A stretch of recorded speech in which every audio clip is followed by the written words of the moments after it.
কর্মফল কি? কর্মফল হলো সেটাই যা ভবিষ্যতে বা আজ ঘটবে, তা ঘটার ভিত আমরা বহু জন্ম পূর্বেই রচনা করে এসেছি। বা এভাবেও বলা যায়, আমরা আজ যা করছি তাতেই অনাগত জন্মের বা আগামীর কাহিনী আমরা নিজেরাই লিপিবদ্ধ করছি। কর্মবাদের হিসেবে জন্ম জন্মান্তরের যে সিঁড়ি বেয়ে আমরা উপরে উঠছি, তার প্রতিটি ইট আমরাই রচনা করেছি আমাদের কৃতকর্মের ভিত্তিতে। এখানে প্রশ্ন আসতে পারে, সেটা পথ না হয়ে সিঁড়িই বা হলো কেন? কেনই বা আমরা উঠছি? আমরা চলছি বললেই তো যৌক্তিক হতো। কিন্তু কর্মবাদীরা বলেন, মানুষ যখন তার কৃতকর্মকে দেখতে শুরু করে, হিসেব করতে শুরু করে, তখন থেকে সে ক্ষুদ্রাতি ক্ষুদ্র হলেও তার সংশোধনের চেষ্টা শুরু করে। আর এই সংশোধনের যাত্রা ঊর্ধ্বগামী। আদতে কর্মফল এমন একটা বিষয় যাকে সকলেই গ্রহণ করেছে। তার সে ধর্ম হোক বা বিজ্ঞান, বিশ্বাসী অবিশ্বাসী সকলেই অনুধাবন করে ইটটি মারলে পাটকেলটি খেতে হয়। অর্থাৎ যেমন কর্ম তেমন ফল। তবে বিজ্ঞান, দর্শন আর ধর্মে এর ব্যাখ্যা বা প্রয়োগ ভিন্ন। তবে কর্মের ফল যে পেতেই হবে সেটা সরাসরি অস্বীকার তেমন একটা করেনি কেউই। আধুনিক সময়ে নিউটন তার তৃতীয় সূত্রে বলেছেন, প্রত্যেক ক্রিয়ারই সমান ও বিপরীত প্রতিক্রিয়া রয়েছে। আর ধর্ম প্রাচীনকাল থেকেই বলে আসছে, প্রত্যেক কর্মেরই ফল আছে এবং প্রত্যেককেই তার কৃতকর্মের ফল বহন করতে হবে। আর প্রথম ও দ্বিতীয় সূত্রে যথাক্রমে বলেছেন, বল প্রয়োগ না করলে স্থির বস্তু স্থির থাকবে এবং সমবেগে চলতে থাকবে। আর বস্তুর ভরবেগের পরিবর্তনের হার তার উপর প্রযুক্ত বলে সমানুপাতিক, এবং যেদিকে বল প্রয়োগ করা হয় ভরবেগের পরিবর্তনও সেদিকে হয়। এই সূত্রদ্বয়ও একই কথার ভিত্তি মজবুত করে। একবার গৌতম বুদ্ধের কাছে দীক্ষা গ্রহণে ইচ্ছুক এক যুবক এসে বলল, আপনাকে দেখে, আপনার পথ চলা দেখে, আপনার প্রসাদপূর্ব কান্তি দেখে, এই অপূর্ব অপার্থিব সৌন্দর্য দেখে আমার মনে গভীর আকাঙ্ক্ষা জেগেছে সন্ন্যাস ব্রত গ্রহণ করার। যদিও ইতিপূর্বে আমি কখনো সন্ন্যাসী হওয়ার কথা কল্পনাও করিনি। ধর্ম বিষয়েও আমার তেমন কোনো আগ্রহ ছিল না। পণ্ডিত পুরোহিত থেকেও আমি দূরত্ব বজায় রাখতাম সব সময়। জোর করেও তাদের কাছে কেউ আমাকে নিয়ে যেতে চাইলে আমি কখনো রাজি হইনি।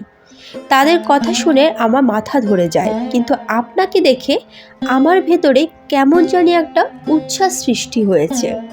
মনে হচ্ছে আমিও দীক্ষা নিয়ে নিই। কিন্তু একটা বিষয় আমাকে ভাবিয়ে তুলছে, হঠাৎ আমার এমন হলো কেন? সন্ন্যাসী হওয়ার মতো তো কোনো কারণ আমি আমার মধ্যে খুঁজে পাচ্ছি না। আচমকা এত বড় সিদ্ধান্ত আমি কি করে নিয়ে নিলাম সেটাও আমি কিছুতেই বুঝতে পারছি না। তার কথা শুনে বুদ্ধ চোখ বন্ধ করলেন। কিছু সময় চুপ থেকে বলতে শুরু করলেন, হে যুবক, তোমার জানা নেই তুমি আগের জন্মে ছিলে হাতি। বনে আগুন লেগেছিল, তুমি সকলের মতোই পালাচ্ছিলে। বনের সকল পশু পাখিও পালাচ্ছিল। দৌড়াতে দৌড়াতে ক্লান্ত হয়ে তুমি একটা গাছের নিচে বিশ্রাম নেওয়ার জন্য দাঁড়ালে। তোমার পা অসাড় হয়ে আসছিল। খেয়াল হলো এক পায়ের নিচে কাঁটা বিঁধেছে। তুমি সেই পা উপরে তুললে। ঠিক যে সময় তুমি যে জায়গা থেকে পা উপরে তুলেছিলে, একটা ছোট্ট খরগোশ সেই জায়গায় আশ্রয় নিল। তখন এমন সময় যে পুরো বনে আগুন লেগে গেছে, সকলে পালাচ্ছে, সকলেই ক্লান্ত। তুমি ভাবলে, আমি এত বড় হাতি হয়ে ক্লান্ত হয়ে গেছি, আর এই ছোট্ট খরগোশটি না জানি কত ক্লান্ত, সে নিশ্চিন্তে আমার পায়ের নিচে আশ্রয় নিয়েছে। এই মুহূর্তে বনের সকলেই বিপদে আছে। আমি যদি এখন পা মাটিতে রাখি তাহলে খরগোশটি নিশ্চিত মারা যাবে। যদিও তুমি বাঁচার জন্য সর্বোচ্চ চেষ্টা করছো সকলের মতোই, তারপরও তোমার মনে খেয়াল আসলো, আমি যেমন বাঁচার জন্য আপ্রাণ চেষ্টা করছি, তেমনি খরগোশটিও করছে। এ কথা মনে আসতেই তোমার ভেতরে একটা বোধ কাজ করলো, তুমি পা যেভাবে তুলে রেখেছিলে সেভাবেই তুলে দাঁড়িয়ে থাকলে। আর খরগোশটি মাটিতে সেখানে নিশ্চিন্তে বসে রইল। যখন খরগোশ সেখান থেকে চলে গেল তখন তুমি পা মাটিতে রাখতে চাইলে, কিন্তু ততক্ষণে পা আঁকড়ে গেছে। তুমি আর তা নিচে রাখতে না পেরে গড়িয়ে পড়ে গেলে। খরগোশ তো বেঁচে গেল, কিন্তু বনের আগুনে পুড়ে তোমার মৃত্যু হলো। কিন্তু মৃত্যুর সময় তুমি বড়ই তৃপ্ত ছিলে, শান্ত ছিলে, অপূর্ব উল্লাস ছিল, আনন্দের ভাব ছিল এই ভেবে যে আমি মরে গেছি সেটা বিষয় নয়, কিন্তু খরগোশটা তো বেঁচে গেছে সেটাই বড় কথা। আর তার ফলে তুমি এ জন্মে মানুষ রূপে জন্মেছ। তুমি যে করুণা প্রদর্শন করেছিলে তার জন্যে তুমি মানুষ রূপে জন্মানোর সম্মান পেয়েছ। সেই করুণার জন্যই তোমার ভেতরে প্রজ্ঞার বীজ বপন হয়ে গেছে।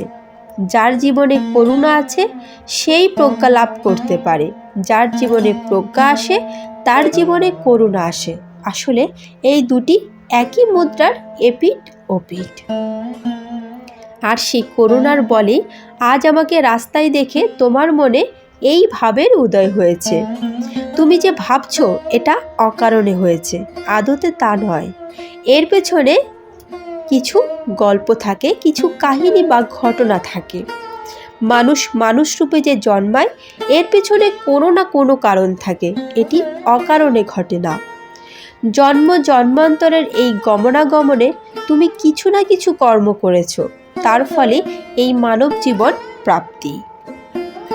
এই মানব জীবন তাই অতীব মূল্যবান, কিন্তু মনে রাখতে হবে এটা তোমাকে দেওয়া একটা উপহার মাত্র। এই মানব জন্ম তোমার কর্মের ফলস্বরূপ তোমাকে দেওয়া উপহার মাত্র। এর মালিক তুমি নও, তুমি কেবল ধারক মাত্র। আজ আছে কাল নাও থাকতে পারে।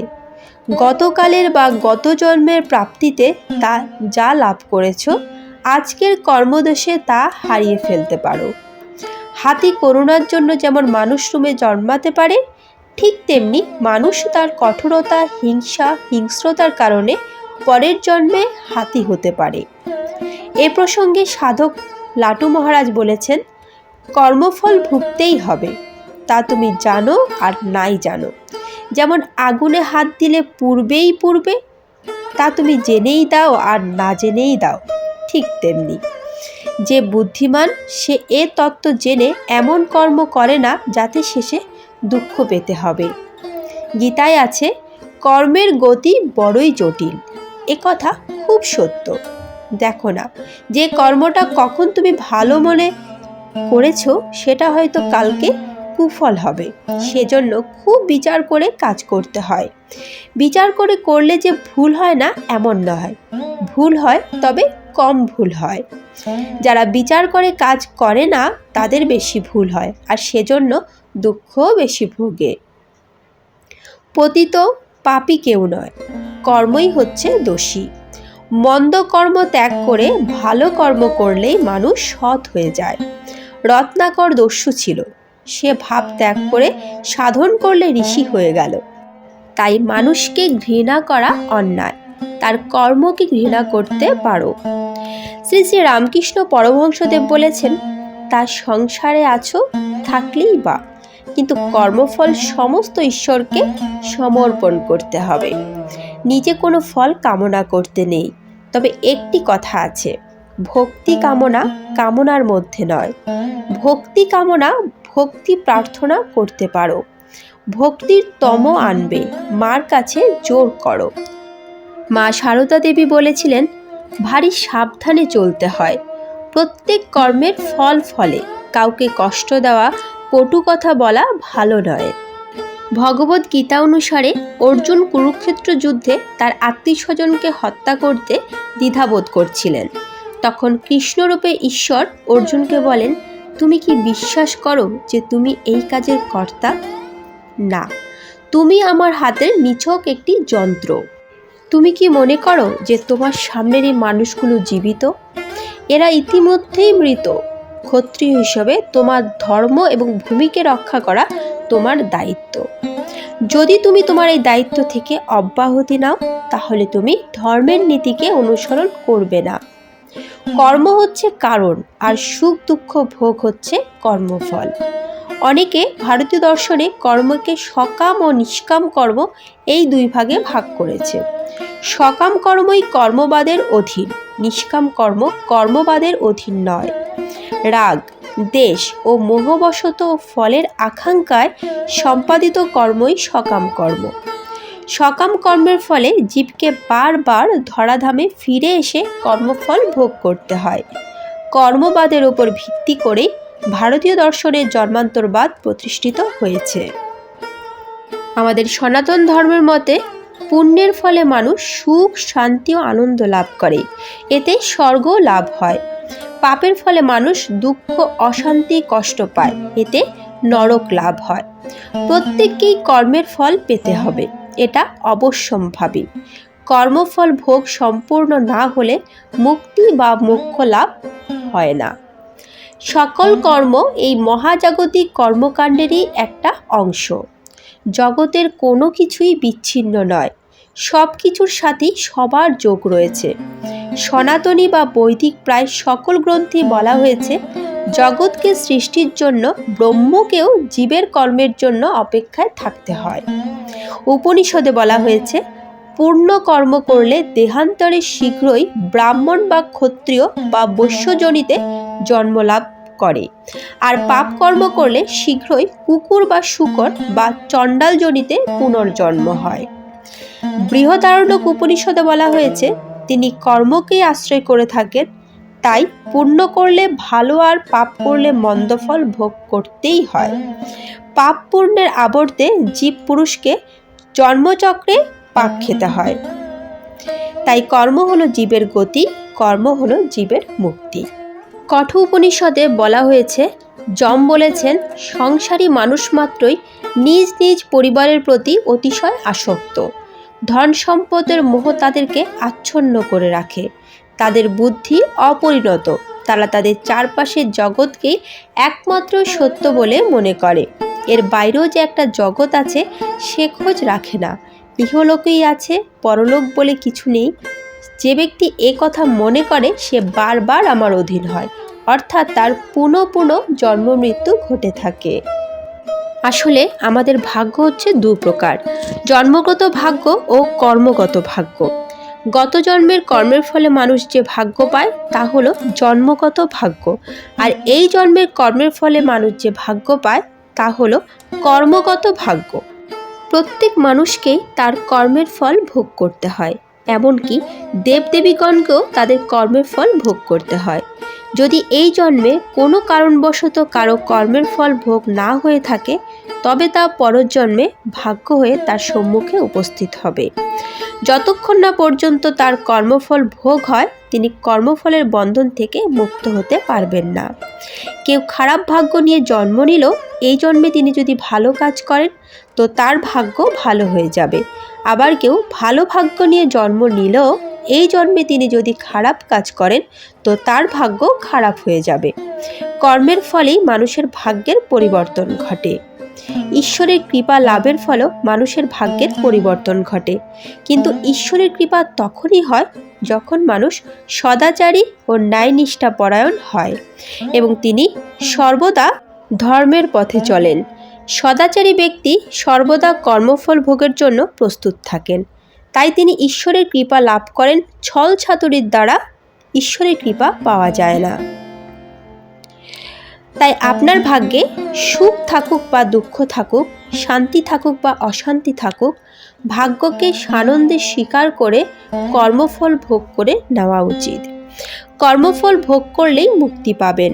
যদি কেউ চুরি করার পর আদালতের বিচারে তার জেল হয়ে থাকে এবং তিনি যদি বলেন আমি আদালতের বিচার মানব না, আমি জেল ভেঙে বেরিয়ে যাব, তাহলে কি আদালত সেটা মানবে? জেল ভেঙে বেরিয়ে গেলে আদালত তাকে আবার জেলে ঢোকাবে এবং তার সাজা আরও কিছু সময় বাড়িয়ে দেবে। কর্মের ফল আপনাকে ভোগ করতেই হবে। আপনি আগের জন্মে যে কর্ম করেছেন তার ফল আপনি যেখানে পাবেন, ঈশ্বর আপনাকে সেখানেই জন্ম দিয়েছেন।